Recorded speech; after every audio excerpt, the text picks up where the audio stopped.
अगर मैं कहूँ कि बिहार में कुल 38 जिले हैं जो मैं अगले 38 दिनों में कवर करने वाला हूँ। अगर इंडिया के सिविक सेंस को तुम 10 में से 4 नंबर दोगे ना, तो यहाँ पे बिहार के अंदर वो 10 में से 2 नंबर मिलेंगे। आंटी बगल हो जाओ, थोड़ा बगल हो जाओ ध्यान से। इस जिले का नाम इसी मंदिर के ऊपर पड़ा हुआ है और ऐसा इसलिए है क्योंकि ये मंदिर बहुत ही प्राचीन है। वैसे बिहार उन गिनती के राज्यों में आता है भारत के अंदर जहाँ मीट कंजम्पशन एक अच्छी मात्रा में होती है। मतलब अगर एवरेज निकाले तो यहाँ मेरे शूज उल्टे करके, ये है मेरा स्लीपिंग बैग, ये -10 डिग्री तक संभाल लेता है मुझे। ये है कवर जिसमें टेंट पैक होता है, एक वाटर बोतल, मेरा बैग और मैट। अगर मैं कहूँ कि बिहार में कुल 38 जिले हैं जो मैं अगले 38 दिनों में कवर करने वाला हूँ। फिलहाल मैं हूँ कटिहार जिले में, जो कि मेरा 29th डिस्ट्रिक्ट था। यहाँ से मैंने एक ट्रेन टिकट ले ली है करीबन 10 रुपए की। मेरा अगला जिला होने वाला है पूर्णिया। वैसे ये कुछ स्टेशन है और यहाँ पे टिकट काउंटर्स है। हमारी ट्रेन प्लेटफॉर्म नंबर 2 से है। वैसे काम नहीं करेगा एस्केलेटर, तो इससे जाना पड़ेगा हमें प्लेटफॉर्म 2 और भीड़ कुछ ज़्यादा ही है। वैसे एक बात है, यहाँ पे सफाई पे काम किया गया है स्पेशली यहाँ के अथॉरिटीज़ द्वारा, लेकिन वो सारी मेहनत सिर्फ स्टेशन के सामने वाले गेट और प्लेटफॉर्म 1 पे दिखाई देती है। फिलहाल ये रही हमारी ट्रेन फाइनली आ चुकी है, 1 घंटे डिले। ट्रेन पूरी खाली होगी यहाँ पे, उसके बाद भी लोग गेट पे खड़े हो गए हैं कि सीट मिल जाए। सीट मिल जाएगी भाई।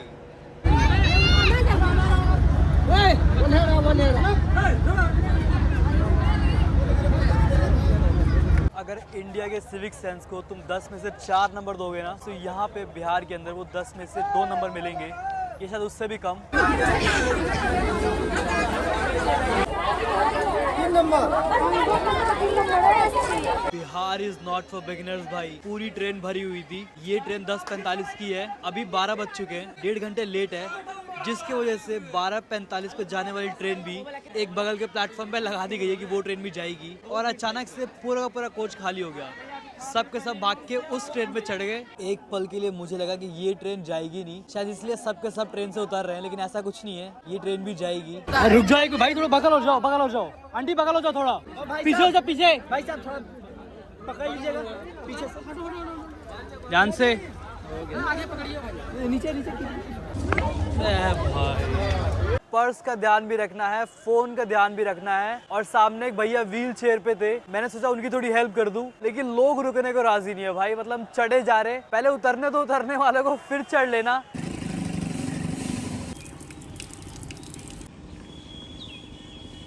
स्वागत है आपका बिहार के एक और जिले पूर्णिया के अंदर। ये है मेरा 30वां जिला। रेलवे स्टेशन से एक 20 रुपए का रिक्शा लेके फिलहाल मैं हूँ माता पूरण देवी टेम्पल। और ये मंदिर बहुत ही महत्व रखता है क्योंकि इस जिले का नाम इसी मंदिर के ऊपर पड़ा हुआ है। और ऐसा इसलिए है क्योंकि ये मंदिर बहुत ही प्राचीन है। इंटरनेट पे बहुत ढूंढने के बाद भी मुझे नहीं पता चला कि ये मंदिर कब बना है, लेकिन कहते हैं कि इसका जो इतिहास है वो शताब्दियों पुराना है। मतलब 100 साल, 200 साल, 300 साल, उससे भी ज्यादा पुराना ये मंदिर है। यहाँ पे वैसे एक छोटा सा पॉन्ड भी है। और ये पहली चीज है जो मुझे अट्रैक्ट कर रही है यहाँ पे, ये बहुत ही खूबसूरत है। इस मंदिर के बारे में बताने के लिए इतना कुछ है कि मुझे लग रहा है पूरा का पूरा व्लॉग सिर्फ इस मंदिर में लग जाएगा। ये देखो, यहाँ पे नारियल भी है और ये बिल्कुल पके हुए लग रहे हैं मुझे, पर तोड़ना मना है।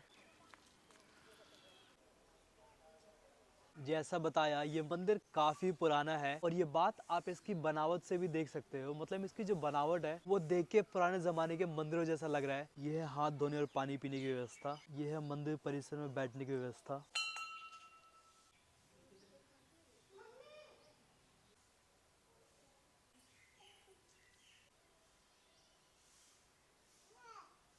मूर्ति पे इतनी ज्यादा फूल की मालाएं हैं कि मूर्ति खुद नहीं दिख रही है।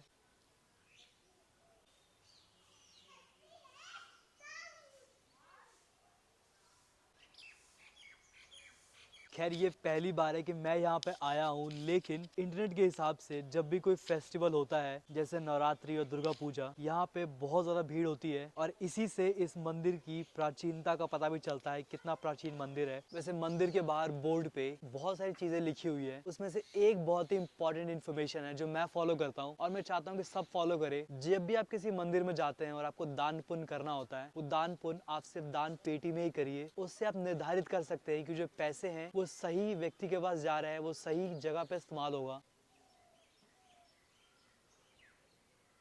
वैसे एक और बात, यहाँ के पंडित जी से मैंने पूछ लिया है, पंडित जी ने कहा है कि हाँ आप आराम से टेंट लगाइए यहाँ पे, आप आराम से यहाँ पे सो सकते हैं, कोई दिक्कत नहीं है।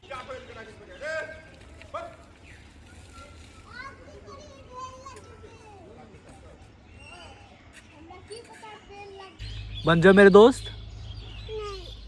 क्यों, इतना बुरा हूँ मैं?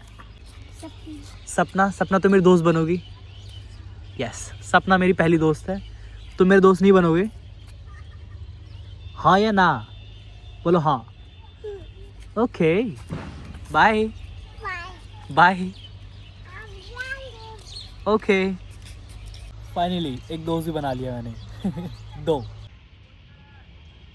यहीं बैठे बैठे फिलहाल सनसेट हो चुका है, लाइट्स जल चुकी है और मून भी काफी ज्यादा ही खूबसूरत दिख रहा है आज। ऑल्दो थोड़ा सा धुंधला है, शाम को शायद आरती होने वाली है, सो मैं आरती का वेट कर रहा हूँ। उसके बाद चलेंगे बाहर कुछ खाने के लिए और फिर अंदर आके टेंट सेटअप करेंगे। भाई आरती तो नहीं स्टार्ट हो रही है अभी, बाहर दुकानें बन जाएंगी, सोच रहा हूँ जाके खा लूँ, भूख भी काफी लगी है। इस टाइम ये मंदिर और भी खूबसूरत लग रहा है बिकॉज ऑफ लाइट्स, एंड पता नहीं क्यों ये मून कुछ ज्यादा ही खूबसूरत दिख रहा है आज। वैसे फिलहाल मैं हूँ यहाँ के एक मार्केट में और यहाँ मुख्य तरीके से तीन चीजें मिलती है, सब्जियाँ मिलती है, चिकन मिलता है और फिश मिलता है। वैसे बिहार उन गिनती के राज्यों में आता है भारत के अंदर जहाँ मीट कंजम्पशन एक अच्छी मात्रा में होती है, मतलब अगर एवरेज निकाले तो काफी लोग यहाँ मांसाहार भी हैं और शाकाहारी भी हैं।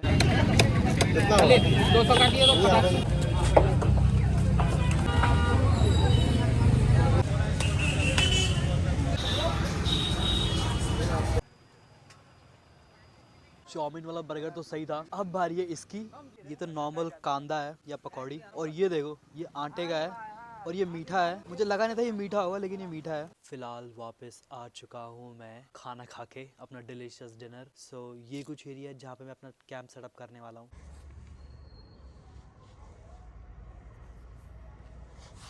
फिलहाल कैंप मैंने सेटअप कर लिया है और अच्छी बात है आज मेरे पास एक छत है कैंपिंग करने के लिए, तो सुबह सुबह ये गीला नहीं होने वाला, इसमें ओस नहीं गिरेगी। और ये टेंट मैंने लगाया है यहाँ लेक और मंदिर के जस्ट सामने। वैसे आज मैं तुम्हें दिखाने वाला हूँ मेरे टेंट के अंदर क्या क्या है। सो ये बंद हो चुका है, ये वैसे रेन कवर है, अगर ये नहीं लगाओगे तो भी काम चल जाएगा, ये वैसे बारिश के लिए होता है। और ये है मेरा एक्चुअल, एक दो मच्छर भी है देखो। सो यहाँ मेरे शूज़ उल्टे करके, ये है मेरा स्लीपिंग बैग, ये -10 डिग्री तक संभाल लेता है मुझे। ये है कवर जिसमें टेंट पैक होता है, एक वाटर बोतल, मेरा बैग और मैट। सो फिलहाल तो सिर्फ यही चीज़ें मेरे टेंट के अंदर, और दो चार मच्छर जिनको मैं पहले मारूंगा उसके बाद ही मैं सोऊंगा, वरना रात भर परेशान करेंगे ये। हाँ तो कैंपिंग, सो बिहार के अंदर जो मंदिर होते हैं, और मंदिर भी नॉर्मल मंदिर नहीं, जो मंदिर धाम की कैटेगरी में आते हैं, उन मंदिर के पास धर्मशाला होता है। सो अधिकतर तो आपको कैंपिंग के लिए मना कर देंगे, लेकिन रूम दे देंगे फ्री में या एक नॉमिनल कॉस्ट के साथ। नहीं तो जो कम प्रसिद्ध मंदिर है वहाँ पे आप ऐसे टेंट लगा सकते हो मेरे जैसे। इसके साथ साथ आप कोई इवेंट फाइंड कर सकते हो उस एरिया के अंदर, और जहाँ भी कोई इवेंट हो रहा होता है आप वहाँ भी कैंपिंग कर सकते हो, मतलब जहाँ भी खाली ग्राउंड दिख जाए किसी से पूछ लो। फिलहाल बस यही था इसके लिए। कोई भी क्वेश्चन हो कैंपिंग से रिलेटेड, स्पेशली कैंपिंग इन बिहार, तो मुझे कमेंट सेक्शन में पूछ सकते हो और मैं ट्राई करूंगा आंसर देने का। थैंक यू सो मच ये व्लॉग देखने के लिए।